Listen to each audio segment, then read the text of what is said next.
Isomo ryo mu gitabo cy'umuhanuzi Yeremiya.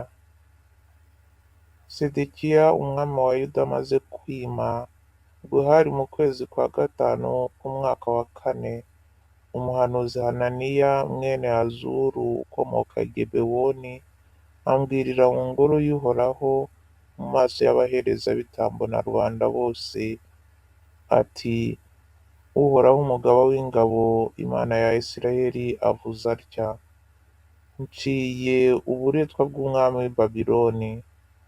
Nihashira imyaka 2, uko bukeye nzajya ngarura aha hantu ibikoresho byose by'ingoro y'Uhoraho Nebukadinezari umwami w'i Babiloni yahakuye, akabijyana i Babiloni.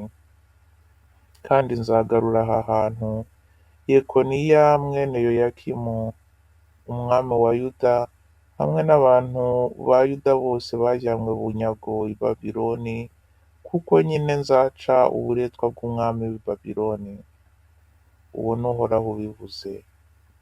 Umuhanuzi Yeremiya asubiriza umuhanuzi Hananiya imbere y'abaherezabitambo n'imbaga yose yari ihagaze mu ngoro y'Uhoraho, amubwira ati: Amen, Uhoraho nabigenza atyo. Narangiza amagambo uhanuye, maze agarura aha hantu ibikoresho by'ingoro biri i Babiloni n'abantu bose bajyanywe bunyago. Nyamara ariko tega amatwi iri jambo ngiye kukubwira, wowe n'umuryango wose. Kuva kera na kare abahanuzi batubanjirije njye nawe bahanuriye ibihugu byinshi n'ingoma zikomeye, bakabamenyesha intambara, amakuba n'ibyorezo.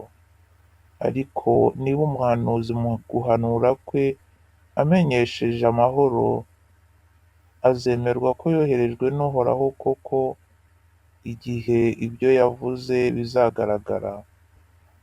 Nuko umuhanuzi Hananiya afata za ngeri z'ibiti zari ku ijosi rya Yeremiya arazivuna, maze avugira imbere ya rubanda rwose ati: Uhoraho avuze atya: imyaka 2 nishira, uko bukeye niko nzaca uburetwa bwa Nebukadinezari umwami wa Babiloni, nkabuvana ku ijosi ry'amahanga yose. Nuko Yeremiya aragenda.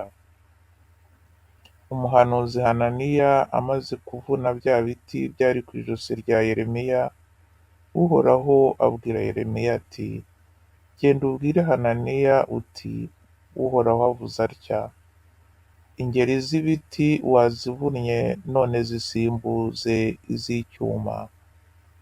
Koko rero, Uhoraho umugaba w'ingabo, Imana ya Isirayeli avuze atya: ingoyi y'icyuma niyo nzabohesha amahanga yose, kugira ngo agaragire Nebukadinezari umwami w'i Babiloni.